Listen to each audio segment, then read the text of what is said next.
We've all been there. One moment you're enjoying a friendly Pokemon battle with your mates, you use Ice Beam on their bug type safe in the knowledge that another victory is in the bag, and then it hits you.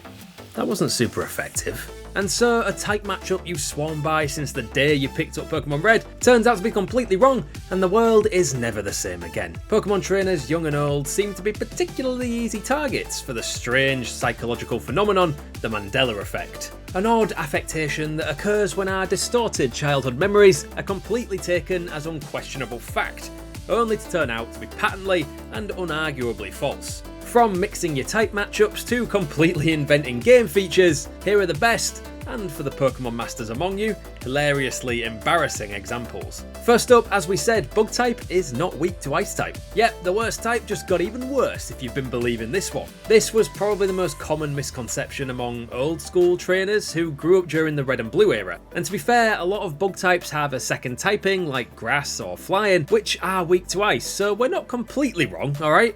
Gotta stay on top of those dual typings, people. To be fair, dual types seem to be a constant source of Mandela effects in Pokemon. Plenty of trainers are always shocked to learn that Ghost has never been weak to Psychic. It's just that back in Gen 1, all the Ghosts were part Poison type, which is weak to Psychic. And because a lot of trainers don't seem to know this, Fairy isn't weak to Fire. Fire does resist Fairy, but it doesn't go the other way. Another type Mandela effect that we can definitely blame on the anime is that Rock types are immune to electric attacks. Brock may run a Rock type gym, but his Pokemon are also Ground types, which is why you might remember Ash having to set the sprinklers off to cheese his way to victory in the Indigo Plateau anime. But Rock types in general are perfectly vulnerable to a jolt of electricity. Whatever your childhood brain might think, you can zap a Lycanroc or a Sudowoodo, no bother. The worst part is the games don't even have that many rock ground types to blame for this. There are only 9 of them, and 6 of those came out in Gen 1. Back to Kanto, and this is one that caused me to do a double take while researching for this video. There was no move deleter in Gen 1, no matter what you think you remember. I could have sworn the guy was shacked up in Lavender Town, and so could plenty of others in the GG office. But no, there really was no way to get rid of HMs in Gen 1. Probably the most famous example of the Mandela effect in Pokemon is the black-tailed Pikachu. Thousands of 90s kids swear that Pikachu had a black-tipped tail in the anime, but they honestly never did. Personally, I think we have the wave of bad 90s knockoff Pikachu toys and plushes to thank for this one. Next up, I'm just going to come out and say it, Tangela doesn't learn Rap, despite me and hundreds of others remembering Erika use it in the gym fight in Celadon City in Gen 1.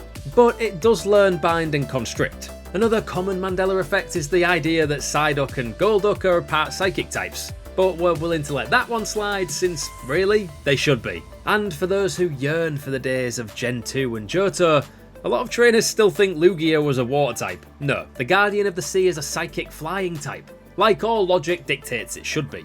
Again, we see Lugia swimming in the ocean a lot whenever it crops up in the anime, so chalk another point against it for constantly misguiding us as children. All 3 of Magnemite, Magneton and Magnezone don't have access to the Levitate ability. Yes, they float, yes, Levitate would be an awesome ability for them to have, being 4 times weak to ground, but unless you saw one use Magnet Rise as a kid, or they just had an air balloon, that's just the Mandela effect blowing your mind. And finally, Slugma and Rakago were introduced in Generation 2. Not Generation 3. You would be forgiven for thinking they're Hoenn natives though. They're barely used in Gold and Silver. You can only catch them once you've actually finished the game and gone to Kanto, whereas in Ruby and Sapphire you can catch them just before the 4th gym along the Fiery Path. And Flannery even uses a couple of Slugma in her gym battle, whereas they never get a look in the game they were actually introduced to the Pokédex. We demand justice for this poor forgotten lava slug. So, how many of these Mandela effects have you fallen victim to over the years? Or have we missed a huge one that blew your mind? Let us know down in the comments.